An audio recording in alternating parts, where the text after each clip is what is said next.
اور صبح ہی کی بس سے شہر نکل جاتا تھا اور شام تک لوٹتا تھا۔ میں نے دل ہی دل میں سوچا، خود کو تسلی دی کہ جب یوسف شام کو آئے گا تو میری جی حالت دیکھ کر، میرا جی بہتا ہوا خون اور جی تپتا ہوا بدن دیکھ کر ضرور کچھ کرے گا۔ وہ ابا جی کی پرواہ کیے بغیر مجھے شہر کے کسی اچھے عصری ڈاکٹر کے پاس لے کر جائے گا۔ لیکن مجھے کیا پتا تھا کہ اس پرتعیش گھر کی اس چوڑی اور سفید دیواروں کے پیچھے جو خوفناک سازشیں رچی جا رہی ہیں، اسے یوسف بھی کوئی اچھوتا نہیں تھا، بلکہ وہ بھی اس نظام کا ایک خاموش تماشائی اور حصہ محض تھا۔ میں فرش پر پڑی رہی، دھوپ میرے بدن کو جھلسا رہی تھی، اندر کا بخار میری روح کو راکھ کر رہا تھا اور وقت آہستہ آہستہ شام کی طرف بڑھ رہا تھا۔ ہر گزرتا لمحہ جسے میرے ہوش کو سوجھ رہا تھا، صحن کی تپتی فرش پر پڑے رہنے کی وجہ سے میری جلد جلنے لگی تھی، لیکن اندر کا بخار اس باہری دھوپ سے کہیں زیادہ تیز تھا۔ تقریباً آدھے گھنٹے بعد جب پڑوس کی ایک خالہ دیوار کے پار سے کچھ پوچھنے کے لیے آئی، تب جا کر اماں نے راہ و رسم کے ڈر سے مجھے ڈانٹتے ہوئے اٹھایا اور گھسیٹ کر میرے کمرے بستر پر ڈال دیا۔ انہوں نے ایک گلاس پانی تک میرے پاس نہیں رکھا۔ کمرے کی کھڑکی سے آتی دھوپ آہستہ آہستہ ڈھلنے لگی اور کمرے میں شام کا دھندلکا پھیلنے لگا۔ میری آنکھیں بار بار بند ہو رہی تھی، لیکن دل کانپ رہا تھا کہ جب رات ہوگی تو کیا ہوگا۔ جسم کا درجہ حرارت کم ہونے کا نام نہیں لے رہا تھا۔ مجھے لگ رہا تھا کہ اگر آج رات مجھے صحیح علاج نہیں ملا تو میری سانسیں ہمیشہ کے لیے تھم جائیں گی۔ شادی کے ان 2 سالوں کی ساری تلخ یادیں میری آنکھوں کے سامنے کسی فلم کی طرح گھومنے لگیں۔ کیسے مجھے ایک اچھے اور باوقار خاندان کا جھانسا دے کر اس گھر میں لایا گیا تھا، اور کیسے آہستہ آہستہ اس گھر کی حقیقت میرے سامنے کھل کر آئی تھی۔ باہر اب اندھیرا پوری طرح گھر چکا تھا اور گلی کی لائٹیں جل اٹھی تھیں۔ قصبے کی اس مانوس خاموشی کے بیچ میں صرف یوسف کے موٹر سائیکل کی آواز کا انتظار کر رہی تھی، جو میری زندگی اور موت کے درمیان واحد بچی تھی۔ ہر آہٹ پر میرا دل دھڑک جاتا تھا، لیکن جسم کی بے بسی ایسی تھی کہ میں اٹھ کر کھڑکی تک دیکھنے کی حالت میں بھی نہیں تھی۔ درد کی اس انتہا پر جہاں روح اور جسم دونوں الگ ہونے کو تڑپ رہے تھے، میں اپنی آخری امید کو تھامے اس اندھیرے کمرے میں وقت کے گزرنے کا انتظار کر رہی تھی۔ شام کے سائے ہلکے ہو چکے تھے جب گھر کے مرکزی لوہے کے بھاری دروازے کے کھلنے اور یوسف کے موٹر سائیکل کے رکنے کی آواز گونجی۔ وہ مانوس آواز سنتے ہی جو کبھی میرے دل کی دھڑکنوں کو سکون اور تسلی دیا کرتی تھی، آج ڈر، خوف اور امید کی ایک ایسے عجیب سے بھنور میں مجھے پھنسا رہی تھی جس سے نکلنا میرے بس میں نہیں تھا۔ میں تب تک اپنے کمرے کے ٹھنڈے نمی بھرے فرش سے اٹھ کر کسی دیواروں کے سہارے گھسیٹتے ہوئے بستر پر پوری طرح ٹوٹ کر گر چکی تھی۔ میرا پورا بدن اس وقت کسی دہکتی ہوئی بھٹی میں جل رہا تھا۔ آنکھیں پوری طرح بھاری ہو چکی تھی اور پلکوں کا اٹھانا ایسا لگ رہا تھا جیسے ان پر کوئی کئی کلو کا وزن رکھ دیا ہو۔ جب یوسف کمرے کے اندر آیا تو اس نے اپنے دفتر کی ڈائری اور بیگ کو ہمیشہ کی طرح میز پر پٹکا۔ اس کی نظریں مجھ پر جب پڑی تو اس نے ٹھنڈی بے پرواہ سانس لی۔ میں نے بہت ہمت جٹا کر اپنے خشک ہوئے گلے سے گھور کرے کے ساتھ اس کا ہاتھ پکڑا۔ اس کا ہاتھ چھوتے ہی مجھے ایک پل کے لیے ایسا لگا شاید اب میں بچ جاؤں گی، شاید میرا خاوند اس جہنم سے مجھے نکال لے گا۔ میں نے خشک ہوئے گلے سے آنکھوں میں تہتے آنسوؤں کو چھپانے کی ناکام کوشش کرتے ہوئے کہا، یوسف مجھے پلیز اس وقت شہر کے کسی سرکاری ہسپتال یا کسی اچھے ڈاکٹر کے پاس لے چلو۔ ابا جی کی دی ہوئی ان عجیب سی دوائیوں اور کڑوی پوڑیوں سے مجھے آرام ہونے کے بجائے میرا دم گھٹ رہا ہے۔ ایسا لگ رہا ہے کہ میری چھاتی پر کوئی بھاری پتھر رکھ دیا گیا ہے اور میری رگیں پھٹنے والی ہیں۔ یوسف نے میری اس بات پر تھوڑا تعجب جتایا اور اپنا دایاں ہاتھ میرے ماتھے پہ رکھا۔ جیسے ہی اس کی انگلیاں میری جلد سے چھوئیں، اس کی آنکھیں بھی ایک پل کے لیے پوری طرح پھیل گئی۔ اسے بھی اس بات کا پوری طرح احساس ہو چکا تھا کہ اب بخار میں کوئی معمولی موسمی حرکت نہیں ہے، بلکہ جسم کے اندر میں کوئی خوفناک جنگ چل رہی ہے۔ اس نے جیسے ہی کمرے سے باہر نکل کر لابی کی طرف قدم بڑھائے اور ابا جی کو زور سے آواز دینے کی کوشش کی، ویسے ہی باہر سے اماں کی وہ مانوس کڑکتی اور زہریلی آواز گونج اٹھی، یوسف ادھر آ، اپنی بیوی کے آنچل سے بند کر رہنے کی تمہیں ضرورت نہیں ہے، ذرا ہوش میں آؤ۔ تمہارے ابا اس پورے ضلع کے سب سے بڑے اور نامی ڈاکٹر ہیں، جن کے پاس بڑے بڑے امیر اور پوری دنیا اپنا علاج کرانے کے لیے ہاتھ جوڑ کر کھڑے رہتے ہیں، اور تمہاری اس نخرے باز بیوی کو شہر کے سرکاری اسپتال میں جانا ہے۔ یہ صرف ایک اسپتال جانے کی ضد نہیں ہے یوسف، یہ سیدھی سادی تمہارے ابا کی قابلیت اور ان کی خاندانی توہین ہے۔ اگر یہ باہر کسی اور کے پاس گئی تو لوگ ہمارے خاندان پر ہنسیں گے کہ خود ڈاکٹر کے گھر میں بہو کا علاج باہر ہو رہا ہے۔ یوسف باہر گیا اور تقریباً 10 منٹ تک وہاں سناٹا چھایا رہا۔ ان 10 منٹوں میں باہر کیا بات ہوئی مجھے نہیں معلوم، لیکن جب یوسف اندر کمرے میں آیا تو اس کا چہرہ پوری طرح بدلا ہوا تھا۔ اس کی آنکھوں میں وہ ہمدردی اور فکر پوری طرح غائب ہو چکی تھی جو کچھ دیر پہلے میرے ماتھے کو چھوتے وقت دکھائی دی تھی۔ اس نے بغیر میری طرف دیکھے رکھے پن سے کہا، عائشہ تم بیکار میں بات کا دھنگڑ بنا رہی ہو اور اماں ابا جی کو پریشان کر رہی ہو۔ ابا جی نے جو شام کی پوڑی اور دوا دی ہے اسے چپ چاپ کھا لو اور سو جاؤ۔ وہ اس شہر کے سب سے اچھے تجربے کار ڈاکٹر ہیں، انہیں اچھے سے معلوم ہے کہ کس بیماری میں کیا دیا جاتا ہے۔ تمہیں ان کی قابلیت اور ان کے تجربے پر کوئی شک ہے کیا؟ میں نے یوسف کی اس ٹھنڈی اور پتھرائی آنکھوں میں دیکھا۔ ان آنکھوں میں میرے لیے کوئی پیار یا تڑپ نہیں تھی، بلکہ ان میں گہرا ڈر تھا، اپنے والد کا ایک ایسا خوف تھا جس نے اس کی سوچنے سمجھنے کی طاقت اور انسانیت کو پوری طرح کچل دیا تھا۔ وہ ایک ایسا اندھا غلام بن چکا تھا جو اپنے خاندان کے غلط کاموں کو بھی درست ثابت کرنے میں لگا رہتا تھا۔ میں اس پل پوری طرح سمجھ گئی کہ اس وسیع اور پرتعیش گھر کی 4 دیواروں کے بیچ میری چیخیں سننے والا، میرے درد کو سمجھنے والا کوئی نہیں ہے۔ میں جہاں پوری طرح اکیلی تھی، ایک ایسی قیدی جس کی خبر لینے والا کوئی نہیں۔ ابا جی یعنی ڈاکٹر رحمت علی میرے کمرے میں داخل ہوئے۔ ان کے ہاتھ میں ایک بڑی سی شیشے کی سرنج تھی اور دوسرے ہاتھ میں ایک عجیب سی بغیر کسی نام یا لیبل والے گہرے بھورے رنگ کی شیشی۔ ان کے چہرے پر ایک ایسا بھاؤ تھا جسے دیکھ کر کسی بھی انسان کی روح کانپ جائے۔ وہ بغیر مجھ سے کچھ پوچھے، بغیر میری نبض چھوئے سیدھا میرے بستر کے پاس آئے اور انہوں نے میرے دائیں ہاتھ کو بے حد کس کر پکڑ لیا۔ ان کا وہ ہاتھ کسی کسائی کے ٹھنڈے اور ظالم اوزار جیسا محسوس ہو رہا تھا۔ میں نے اپنا ہاتھ چھڑانے کی تھوڑی سی کوشش کی، لیکن کمزوری کی وجہ سے میں ان کے سامنے ایک تنکے جیسی تھی۔ انہوں نے بغیر کسی ہچکچاہٹ کے بڑی بے رحمی سے وہ موٹی سوئی میری رگ میں چبھا دی۔ سوئی کے گوشت کو چیرتے ہوئے اندر جاتے ہی میرے پورے جسم میں ایک ہلکی سی خوفناک لرزش اور جلن دوڑ گئی، جس کے بارے میں سوچ کر آج بھی میرے رونگٹے کھڑے ہو جاتے ہیں۔ وہ درد ایسا تھا جیسے کسی نے سیدھے میرے رگوں کے اندر میں کھلتا ہوا تیزاب ڈال دیا ہو۔ میرا پورا بدن تڑپ اٹھا۔ میں نے اپنی پوری طاقت سمیٹ کر چیخنے کی کوشش کی، لیکن ابا جی نے فوراً اپنا دوسرا بھاری اور چوڑا ہاتھ میرے منہ پر رکھ دیا۔ انہوں نے میرے منہ کو اتنی کس کر دبایا کہ میری سانسیں رکنے لگیں۔ انہوں نے میرے کان کے پاس جھک کر بہت ہی دھیمی آواز میں بولا کہ چپ رہو عائشہ، یہاں چلانے اور تماشا کرنا کی کوئی ضرورت نہیں۔ اس گھر کے اور اس علاقے کی ڈاکٹر میں ہوں، تم نہیں۔ یہ دوا تمہیں ہمیشہ کے لیے خاموش کر دے گی۔ میرا مطلب ہے کہ تمہارا یہ جو دماغ بہت زیادہ چل رہا ہے، جو بخار ہے، اسے ہمیشہ کے لیے اتار دے گی۔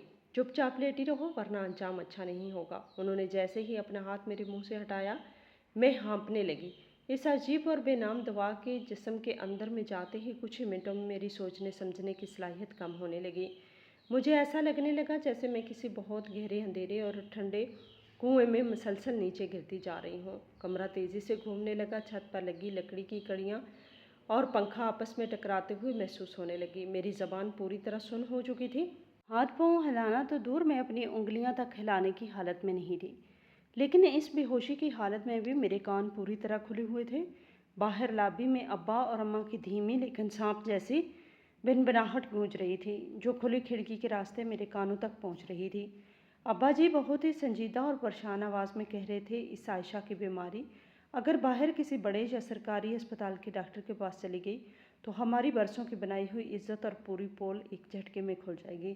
اس کے خون کی رپورٹ اگر کسی اصلی اور تسلیم شدہ ڈاکٹر کے پاس چلی گئی تو وہ ڈاکٹر فوراً پکڑ لیں گے کہ ہم اسے جو دوائیاں دے رہے ہیں وہ اصل میں انسانوں کے لیے نہیں ہیں اور حکومت کی طرف سے پوری طرح بند کر دی گئی ہیں۔ وہ دوائیاں انسانوں کے جسم کے لیے سیدھا آہستہ ظاہر ہیں۔ اماں نے ان کی بات کا ساتھ دیتے ہوئے کہا، ہاں آپ ٹھیک کہہ رہے ہیں۔ ویسے بھی یہ لڑکی بہت زیادہ سیانی بنتی ہے، جب سے بیاہ کر آئی ہے ہر بات میں سوال پوچھتی ہے، گودام کی طرف تاک جھانک کرتی ہے۔ اسے اس طرح اس دوا کے زور پر دبا کر اور بے ہوش کر کے رکھنا ہوگا، ورنہ ہمارا یہ جو کروڑوں کا کلینک اور دھندا ہے وہ ایک ہی دن میں سیل ہو جائے گا اور ہم سب جیل کی سلاخوں کے پیچھے ہوں گے۔ یہ خوفناک سچ سنتے ہی بھلے ہی میرے جسم پوری طرح سن اور بے جان پڑا تھا، لیکن میرا دماغ اس گھنے اندھیرے میں بھی بجلی کی طرح کون گیا۔ کروڑوں کا کلینک، جعلی اور بند دوائیاں، اصل ڈاکٹر سے ڈر، اس کا مطلب بالکل صاف اور آئینے کی طرح صاف تھا، جسے پورا قصبہ ہزاروں غریب اور سیدھے سادے دیہاتی اللہ تعالیٰ سمجھ کر پوجتے تھے۔ وہ حقیقت میں ایک مرد پشا تھا، ایک ایسا شیطان تھا جو لوگوں کے بھروسے کا قتل کر کے ان کی زندگیوں کے ساتھ کھلواڑ کر رہا تھا۔ مجھے اچانک کہیں گزشتہ مہینوں کی کڑیاں آپس میں جڑتی ہوئی محسوس ہوئیں۔ مجھے یاد آیا کیسے ہر مہینے کی اندھیری رات کو ہمارے گھر کے پچھلے حصے میں بنے اس سنسان گودام میں بڑے بڑے ٹرکوں سے دوائیوں کے بھاری ڈبے اتارے جاتے تھے، جن پر دیر رات تک بیٹھ کر ابا جی اور یوسف خود اپنے ہاتھوں سے لیبل اتار دیتے تھے اور ان پر اپنے جعلی نام کے سٹیکر چپکاتے تھے۔ مجھے وہ خوفناک منظر بھی یاد آیا کہ کیسے ابھی کچھ ہی دن پہلے ایک بہت غریب اور لاچار مزدور کا واحد 7 سالہ بیٹا ابا جی کی دی ہوئی وہی رنگ برنگی دوائیاں کھانے کے بعد اچانک تڑپ تڑپ کر مر گیا تھا، اور ابا جی نے اپنی اونچی رسائی اور اثر رسوخ کے زور پر اسے دل کا دورہ بتا کر اس غریب کو کچھ پیسے دے کر معاملہ ہمیشہ کے لیے رفع دفع کر دیا تھا۔ اس رات اس ناقابل برداشت درد میں تپتی ہوئی لوہے کے ساتھ فرش پر پڑی میری بند آنکھوں کے کونے سے جو گرم آنسو نکلے وہ اب بے بسی یا لاچاری کے نہیں، وہ اس خوفناک گھناؤنے اور روح کپا دینے والے سچ کے چشم دید گواہ تھے جو میں نے ابھی ابھی اپنے ہی کانوں سے سنا تھا۔ میں پوری طرح سمجھ چکی تھی کہ یہ لڑائی اب صرف میری بیماری یا میرے حق کی نہیں تھی، بلکہ یہ لڑائی ان ہزاروں معصوموں کی زندگیوں کی تھی جو روز اس ڈاکٹر کے جھانسے میں آ کر موت کے قریب جا رہے تھے۔ میں جانتی تھی اگر میں آج اس ڈر کے آگے ہار گئی، اگر میں آج اس بے ہوشی کے جال میں خود کو باہر نہیں نکال پائی، تو شاید کل صبح کا سورج دیکھنا میری قسمت میں نہیں ہوگا اور میری کہانی بھی اس اندھیرے کمرے میں ہمیشہ کے لیے دفن ہو جائے گی۔ وقت اپنی کچھوا رفتار سے رینگ رہا تھا اور اس دعا کا نشہ میرے دماغ پر حاوی ہونے کا پوری کوشش کر رہا تھا۔ میرے ہوش اور اس خوفناک کیمیکل کے بیچ ایک عجیب سی جنگ چھڑ چکی تھی۔ ایک طرف ابا جی کا دیا ہوا وہ جان لیوا انجیکشن تھا جو مجھے گہری نیند میں سلانے کی کوشش کر رہا تھا، دوسری طرف میرا جاگتا ہوا ضمیر تھا جو چیخ چیخ کر کہہ رہا تھا، عائشہ اٹھو، تمہیں جینا ہوگا، تمہیں ان معصوموں کے لیے لڑنا ہوگا۔ میں نے اپنی انگلیوں کو کس کر جھکانے کی کوشش کی، مجھے محسوس ہوا پاؤں کی بے حسی آہستہ آہستہ کم ہو رہی تھی۔ شاید میرے جسم کی قوت مدافعت اس زہر کے خلاف بغاوت کر رہی تھی۔ باہر بنبناہٹ اب کم ہو چکی تھی اور ابا جی کی بھاری قدموں کی آواز ان کے اپنے کمرے کی طرف جاتی ہوئی سنائی دی۔ کچھ ہی دیر بعد گھر کے سارے بلب ایک ایک کر کے بجھا دیے گئے تھے۔ پورے مکان میں صرف اس رات کی ڈراؤنی خاموشی اور میری بھاری ہوتی سانسوں کا شور ہی باقی رہ گیا تھا۔ کھڑکی کے باہر ہوا کی سرسراہٹ اب اور تیز ہو چکی تھی، گویا وہ بھی اس گھر میں چھپے گھناؤنے راز کے ڈر کا بھاگنے کی کوشش کر رہی تھی۔ میں نے اپنی آنکھیں کھولنے کی ناکام کوشش کی، لیکن پلکیں ابھی بھی بھاری تھیں۔ میرا دل زور زور سے دھڑک رہا تھا، گویا کوئی خطرے کا سائرن بج رہا ہو۔ میں بس یہی سوچ رہی تھی کہ یوسف، جسے میں نے اپنا سب کچھ مانا تھا، وہ کیسے اس گھناؤنے سچ کا محافظ بن سکتا ہے۔ کیا پیسے کی بھوک انسان کو اس حد تک اندھا اور بہرا بنا دیتی ہے کہ اسے اپنی ہی بیوی کی تڑپ اور دم توڑتے ہوئے معصوم بچوں کی چیخیں سنائی نہیں دیتی؟ اس خود غلامی اور شدید ذہنی اذیت کے بیچ میں نے طے کر لیا تھا کہ اب رونے کا وقت گزر چکا ہے۔ اب بے بسی کا چولہا اتار کر اس کالی سچائی کا سامنا کرنے کا وقت تھا، چاہے اس کے لیے مجھے اپنی آخری سانس کی بازی ہی کیوں نہ لگانی پڑے۔ رات کا وقت ہوگا جب پورے گھر کی خاموشی ایک گہری بھاری اور ڈراؤنی چادر بن چکی تھی۔ باہر تیز برفیلی ہوائیں چل رہی تھی جس سے لابی کی پرانی کھڑکی کے پلے بار بار دیواروں سے ٹکرا کر ایک خوفناک گونج پیدا کر رہے تھے۔ میرا جسم اس زہریلے اور ممنوعہ انجیکشن کے اثر سے اس قدر سن ہو چکا تھا کہ مجھے اپنی ہی انگلیاں پرائی محسوس ہو رہی تھی، لیکن میرے دل کے اندر میں ایک عجیب سی انجانی بے چینی اور اضطراب مچل رہا تھا جو مجھے چین سے لیٹنے نہیں دے رہا تھا۔ میرا ضمیر مسلسل مجھے جھنجھوڑ رہا تھا کہ عائشہ، اگر تم آج اس بستر سے نہیں اٹھی تو تم کبھی نہیں اٹھ پاؤ گی۔ مجھے کسی بھی طرح اپنی بچی کھچی آخری سانسوں کو سمیٹ کر اس خفیہ گودام تک پہنچنا تھا جہاں وہ جان لیوا دوائیاں رکھی جاتی تھیں۔ میں نے اپنے دانتوں کو آپس میں بھینچا، اپنی پوری ذہنی طاقت کو ایک جگہ اکٹھا کیا اور بہت ہمت کر کے بستر سے اپنے ٹھنڈے پڑ چکے پاؤں کو نیچے فرش پر اتارا۔ پاؤں زمین کو چھوتے ہی جیسے میرے اندر کی بچی ہوئی ہوش نے بھی جواب دے دیا اور میں ایک بھاری آواز کے ساتھ سیدھے فرش پر گر پڑی۔ غنیمت یہ تھی کہ باہر ہوا کا شور اتنا تیز تھا کہ میری گرنے کی آواز دب گئی۔ میرے گھٹنوں سے کل کا خشک ہوا زخم پھر سے چھل گیا اور فرش پر خون کی کچھ بوندیں ٹپک گئی، لیکن اس وقت مجھے اس جسمانی درد کا کوئی احساس نہیں ہو رہا تھا۔ میرے اندر میں اس وقت صرف ایک ہی دھن سوار تھی کہ مجھے اس سچ کو دنیا کے سامنے لانا ہے میں نے رینگنا شروع کیا۔ ہاں، میں ایک کیڑے کی طرح اپنے ہاتھوں اور کوہنیوں کے بال گھسیٹتے ہوئے کمرے کے دروازے کی طرف بڑھنے لگی۔ ہر ایک قدم کو آگے بڑھانا ایسا تھا جیسے کوئی میری ہڈیوں پر بھاری لوہے کے ہتھوڑے چلا رہا ہو۔ پاس ہی بستر پر یوسف گہری اور بے فکر نیند میں سو رہا تھا۔ اس کی بھاری سانسوں کی آواز اس خاموش کمرے میں صاف سنائی دے جا سکتی تھی۔ مجھے اپنے اس خاوند پر اس پل ترس بھی آ رہا تھا اور ایک گہرا، کبھی نہ ختم ہونے والا غصہ بھی، جو سب کچھ اپنی آنکھوں سے دیکھتے ہوئے بھی، سب کچھ جانتے ہوئے بھی، ایک اندھے، بہرے اور گونگے غلام کی طرح اپنے والد کے گناہوں کی حفاظت میں لگا ہوا تھا۔ میں رینگتے ہوئے اپنا گھر پار کر کے اس لمبے اندھیرے گلیارے سے گزری۔ گھر میں پچھلے حصے میں ایک پرانا بھاری لوہے کا دروازہ تھا جو ہمیشہ ایک بڑے سے تالے سے بند رہتا تھا۔ اس تالے کی چابی ہمیشہ ابا جی کے تکیے کے نیچے ہوتی یا دھوتی کی کمر بند میں بندھی رہتی، جہاں تک پہنچنا میرے لیے ناممکن تھا۔ لیکن شاید قسمت کو آج کچھ اور ہی منظور تھا، یا یوں کہیں کہ اس اوپر والے کی عدالت کا پہیہ گھوم چکا تھا، جس کی وجہ سے وہ بھاری دروازہ پوری طرح بند نہیں تھا، بلکہ اس میں ایک انگلی جتنا فاصلہ تھا۔ شاید شام کو جب یوسف اور ابا جی دوائیوں کا نیا غیر قانونی اسٹاک اندر رکھ رہے تھے تو جلدی میں یا اپنے اثر و رسوخ کے گھمنڈ میں تالا لگانا بھول گئے تھے۔ میں نے اپنے کانپتے اور ٹھنڈے ہاتھوں سے اس بھاری لوہے کے دروازے کو آہستہ سے دھکیلا۔ دروازہ کھلتے ہی ایک ایسی تیز اور دم گھٹنے والی بدبو میرے نتھوں میں ٹکرائی۔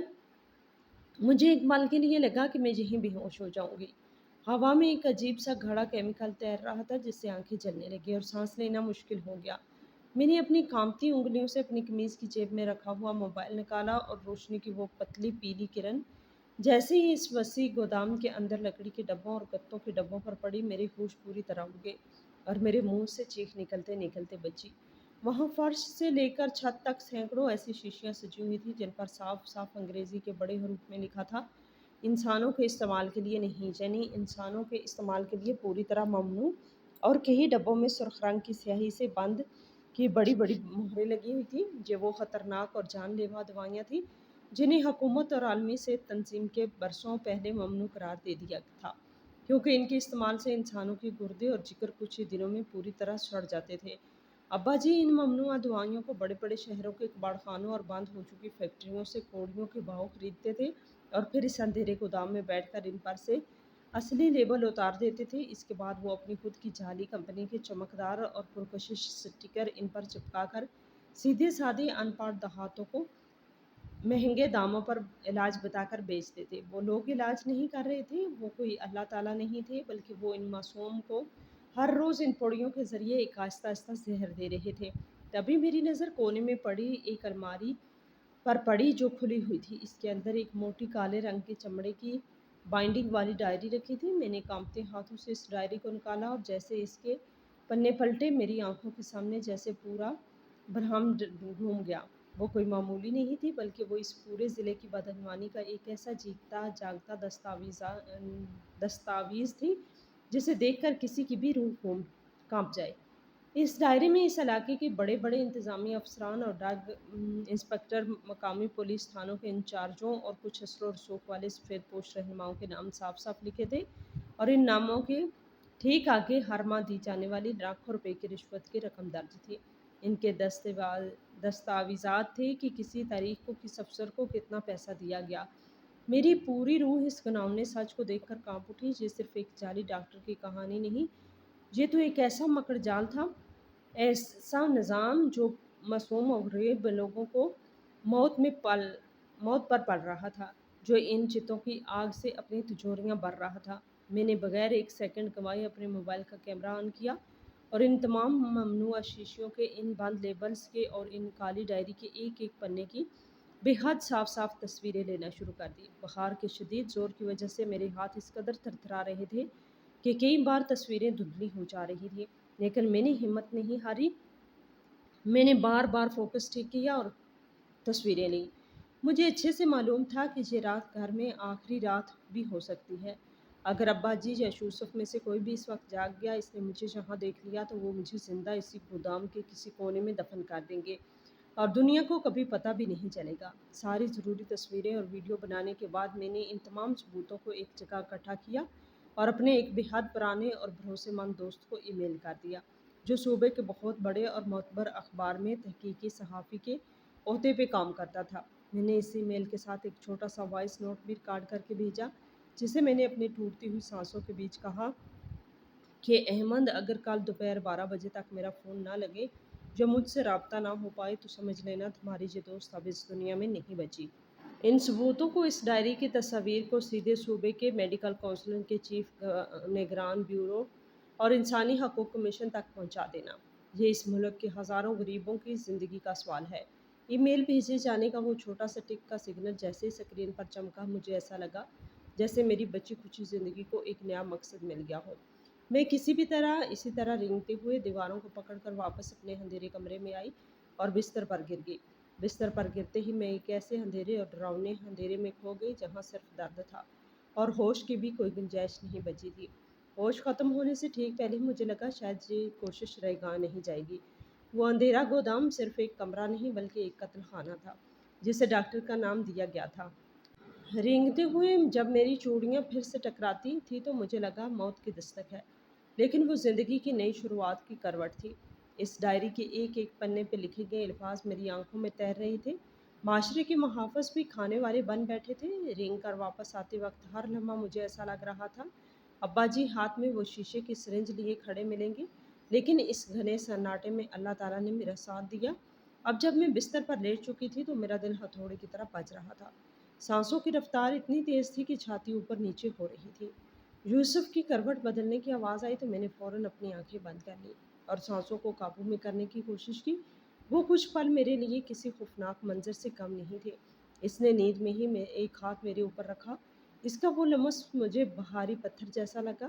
مجھے ڈر تھا کہ کہیں وہ میرے دل کی اس شدید دھڑکن کو نہ بھانپ لے، لیکن وہ گہری نیند کے نشے میں تھا اور جلدی اس کی سانسیں پھر سے معمول ہو گئی۔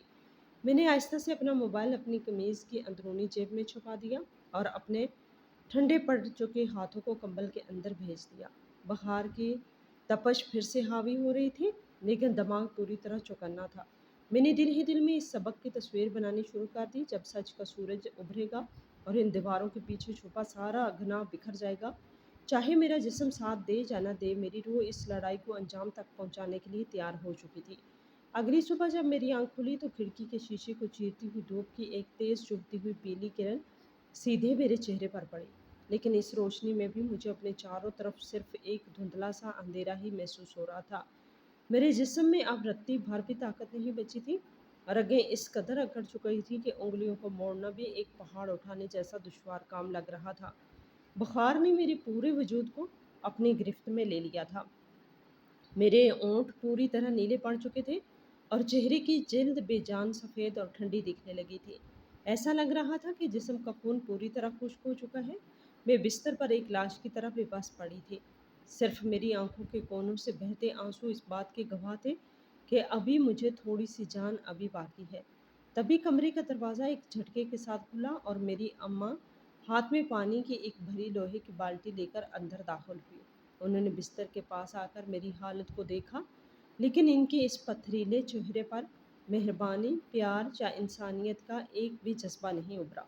انہوں نے بغیر ایک پل گوائے بالٹی کا وہ برفیلا ٹھنڈا پانی سیدھے میرے جسم اور چھاتی پر پھینک دیا۔ پانی کے اس اچانک اور ٹھنڈے جھٹکے سے میرا دم گھٹنے لگا۔ میں جھٹک کر کھانستے ہوئے بستر پر اٹھ بیٹھی۔ پانی میری ناک اور گلے میں چلا گیا، جس سے مجھے سانس لینے کے لیے تڑپنا پڑا۔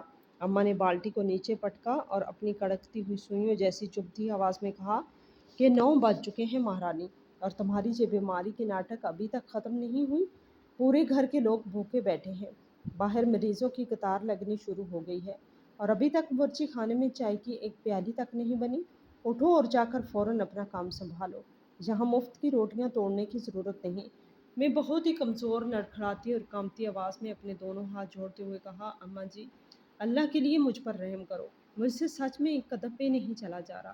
مجھے ایسا لگ رہا ہے میرا دل بند ہو جائے گا۔ مجھے بس آج کے لیے کسی اصلی ڈاکٹر کے پاس شہر کے اسپتال میں لے چلو۔ میں آپ کی پاؤں پکڑتی ہوں۔ اور ابھی میری بات پوری بھی نہیں ہوئی تھی کہ میرے ابا یعنی ڈاکٹر رحمت علی کمرے کی چوکھٹ پر آ کر کھڑے ہو گئے۔ ان کے بدن پر ہمیشہ کی طرح سفید کڑک قمیض شلوار تھی اور گلے میں اسٹیتھوسکوپ لٹکایا ہوا تھا، جسے دیکھ کر باہر بیٹھے معصوم لوگ انہیں مسیحا سمجھتے تھے۔ ان کے چہرے پر ایک ٹیڑھی، مغرور اور ظالمانہ مسکراہٹ تیر رہی تھی۔ انہوں نے اپنی بھاری باوقار آواز میں کہا، عائشہ یہ ناٹک بند کرو اور اپنی حدیں مت بھولو، اٹھو اور برشی کھانے کا کام سنبھالو۔ تم ہمارے آگے چاہے جتنا بھی گڑ گڑاؤ گی، اپنی یہ جھوٹی قسمیں کھاؤ گی، اس کا اس گھر میں کوئی فائدہ نہیں ہونے والا۔ جب تک تمہیں اس قریشی خاندان کی بہو بن کر رہنا ہے، ہماری شرائط پر، ہمارے اشاروں پر ہی چلنا ہوگا۔ تم بیمار نہیں ہو، صرف کام سے جی چرا رہی ہو۔ انہیں پورا بھروسہ تھا، اپنے اسر و رسوخ اور اپنی طاقت کے گھمنڈ میں وہ اس قدر اندھے ہو چکے تھے۔ انہیں لگ رہا تھا کہ میں اس جان لیوا بیماری میں، اس شدید بے بسی میں ٹوٹ کر ان کے قدموں میں گر جاؤں گی، اپنی زندگی کی بھیک مانگوں گی، ان سے رحم کی بھیک مانگوں گی۔ وہ سوچ رہے تھے کہ ایک چھوٹے معمولی متوسط طبقے کے خاندان کی لڑکی، جس کا اس پورے قصبے میں کوئی سہارا نہیں، وہ بھلا ان کے اس کروڑوں کی سلطنت اور اسر و رسوخ کا کیا بگاڑ لے گی۔ تبھی ان کے پیچھے یوسف بھی آ کر کھڑا ہو گیا۔ یوسف جو میرا خاوند تھا، اس نے ایک بار بھی اپنی بیوی کی اس موت کی حالت کو دیکھ کر بھی اپنے ظالم والد کے خلاف منہ کھولنے کی رتی بھر بھی ہمت نہیں دکھائی۔ وہ بس ایک خاموش تماشائی بنا سب دیکھ رہا تھا۔ میری اماں نے میری بے بسی کا فائدہ اٹھاتے ہوئے میرا ہاتھ پکڑا اور بڑی بے رحمی سے بستر سے نیچے فرش پر کھینچ دیا۔ کمزوری اور تیز بخار کی وجہ سے میرا توازن پوری طرح کھو گیا اور میں سیدھا پکے فرش پر گر پڑی۔ گرتے ہی دائیں کونی سے کل کا وہ خشک ہوا زخم پھر سے پوری طرح ہرا ہو گیا اور اس میں سے گاڑھا خون رس کر فرش کی سفید ٹائلوں کو سرخ کرنے لگا۔ لیکن اس ناقابل برداشت جسمانی درد کے بیچ بھی اچانک میرے چہرے پر ایک عجیب سی، بے حد پرسکون اور پراسرار مسکراہٹ آ گئی۔ وہ مسکراہٹ کسی لاچار انسان کی نہیں تھی۔ ابا نے جب فرش پر خون میں لتھڑی پڑی میری اس پرسکون مسکراہٹ کو دیکھا تو اندر سے بری طرح چونک گئے۔ انہوں نے آگے بڑھ کر غصے سے چلاتے ہوئے کہا، تم اس حالت میں بھی ہنس کیوں رہی ہو؟ کیا تمہارا دماغ پوری طرح خراب ہو گیا ہے؟ میں نے فرش پر پڑے پڑے ہی اپنی بھاری سرخ اور سوجی ہوئی آنکھیں اٹھائیں اور سیدھے ان کی آنکھوں میں آنکھیں ڈال کر کہا۔ میری آواز میں بھلے ہی طاقت نہیں تھی، ایک ایسا بھروسہ تھا جس نے اس کمرے کی دیواروں کو ہلا کے رکھ دیا۔ میں نے کہا کہ ابا جی، میں آپ کے یا آپ کی اس ظالم بیوی کے آگے اپنی زندگی میں کبھی نہیں گڑ گڑاؤں گی۔ جس ناٹک کی بات آپ صبح سے کر رہے ہیں نا، وہ ناٹک، وہ جھوٹ کا کھیل اب پوری طرح سے ختم ہو چکا ہے، کیونکہ ٹھیک ابھی کچھ ہی منٹوں میں جب میڈیکل کونسل کی ٹیم، ڈرگ ڈپارٹمنٹ کے بڑے بڑے افسران اور صوبائی پولیس کی اسپیشل کاروباری ٹیم آپ کے اس پرتعیش گھر کے دروازے پر سائرن بجاتی ہوئی رکیں گی نے اور آپ کے اس کالے کارنامے، اس فراڈ کلینک کا پردہ فاش کریں گی، تب آپ کو پتہ چلے گا کہ اصلی کھیل کیا ہوتا ہے۔ ابا نے میری یہ بات سنی، وہ ایک پل کے لیے سن ہو کر رہ گئے، لیکن اگلے ہی پل انہوں نے پورے کمرے کو گونجاتے ہوئے ایک زوردار ٹیڑھا تپڑ مارا۔ وہ اپنی چھاتی تان کر ہنسنے لگے اور بولے کہ تم سچ میں پاگل ہو گئی عائشہ، تم بہت نادان ہو۔ تمہیں کیا لگتا ہے تم دو چار تصویریں لے کر میرا یہ سلطنت ہلا دو گی؟ رات کو جب تم اس اندھیرے گودام میں کسی چوہے کی طرح گھوم رہی تھی، تبھی میں نے کھڑکی سے تمہیں دیکھ لیا تھا۔ صبح 4 بجے ہی میں نے تمہارے کمرے سے تمہارا فون چپکے سے نکال لیا تھا۔ تم نے اس ڈائری کی اور دوائیوں کی جو تصویریں لی تھی، وہ سب میں نے اس فون سے ہمیشہ کے لیے ڈیلیٹ کر دیا۔ اس کا پورا ڈیٹا میں نے تباہ کر دیا۔ اور رہا تمہارے اس صحافی دوست احمد کا، اسے بھی میں نے پیسے کے زور پر خرید لوں گا۔ آگے پیسے کے آگے بڑے بڑے ایمان جھک جاتے۔ عائشہ، یہ سچائی کی جنگ تو بہت چھوٹی ہے، اب تم اس گھر سے تمہاری زندہ واپسی ناممکن ہے۔ ابا اپنی اس جیت کی گھمنڈ میں ہوا میں باتیں کر رہے تھے، اچانک پورے قصبے میں ایک ایسی آواز گونج اٹھی جس نے اس کے قدموں کی زمین ہی اکھاڑ دی۔ وہ ایک نہیں، دو نہیں، بلکہ کم از کم 5 پولیس کی گاڑیاں اور سرکاری ایمبولینس کے سائرن کی ملی جلی آواز تھی، جو بہت تیزی سے ہمارے گھر کی طرف ہی بڑھ رہی تھی۔ ابا کے چہرے کا رنگ پل بھر میں اڑ گیا۔ ان کے ہاتھ سے میرا فون چھوٹ کر فرش پر گر پڑا۔ باہر اچانک بھاری چیخو پکار اور افراتفری مچ گئی۔ گھر کے مرکزی دروازے کو توڑنے کی آوازیں آنے لگیں۔ صوبائی نگران اور میڈیکل کونسل کی ٹیم نے چھاپا مارا۔ یہ آواز کسی عام پولیس والے کی نہیں تھی، بلکہ صوبے کے سب سے بڑے صحت محکمے کے نگران چیف کی کڑکتی آواز تھی۔ کمرے کا دروازہ جھٹکے سے کھلا۔ سامنے درجنوں پولیس والے، ڈرگ انسپکٹر اور میڈیکل کونسل کے ڈاکٹر کھڑے تھے۔ ان کے ساتھ ایک قانون پولیس افسر بھی تھی، جس نے فوراً آگے بڑھ کر مجھے اپنی باہوں میں سنبھال لیا۔ ابا نے پیچھے ہٹتے ہوئے کانپتی آواز میں کہا، آپ لوگ بغیر وارنٹ کے میرے گھر میں کیسے گھس سکتے ہیں؟ میں اس علاقے کا نامور ڈاکٹر ہوں، بڑے بڑے رہنما میری جیب میں رہتے ہیں۔ تبھی اس ہجوم کے پیچھے سے میرا وہی صحافی دوست احمد سامنے آیا۔ اس کے ہاتھ میں ایک بڑا سا کیمرہ اور مائک تھا۔ اس کے ساتھ میڈیکل کونسل کے چیف بھی تھے۔ چیف نے ابا کی طرف دیکھا اور کہا، رحمت علی، تمہارا کھیل اور تمہارا یہ اثر و رسوخ